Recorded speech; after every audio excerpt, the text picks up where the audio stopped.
రామచంద్రు ఇంట్లో ఎవరు ఉంటారు? నేను ముసలమే ఉంటున్నాయా. దేనికి ప్రాబ్లం ఏంటి నీకు? కాలు పట్టువాసన వచ్చి నడలేకపోతున్నాయ్యా. అవునా? కాలు పడిపోయినా? కాలు అసలే పడిపోయిందయ్యా. ఇంకెట్లా వెళ్తుంది? నా ఆడపిల్లగాళ్ళు కాజీని కూర్చుని పంపుతున్నాయ్యా. ఈ పరిస్థితి ఎట్లా మరిగా? ఈ పరిస్థితి మీరే కాపాడాలి తండ్రి. ఏం బాధపడబాక నాన్న. ఎప్పుడు అవసరం ఉన్నా అవసరం చెప్పండి. ప్రస్తుతానికి తీసుకోండి, మీకు 2 నెలలు వస్తాయి. ఓకేనా? మళ్ళీ అవసరం ప్రతిసారి అది చెప్తా ఉండు. ఓకేనా? ఇగో వీళ్ళు ముగ్గురు కలిసి ఇగో వీళ్ళు ఒకటే పోరాడతారు నాకు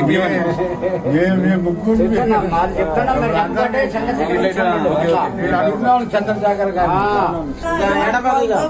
ఫోన్ నెంబర్ చేయండి. ఎవరుతున్నా వాళ్ళే చేస్తారు నెంబర్.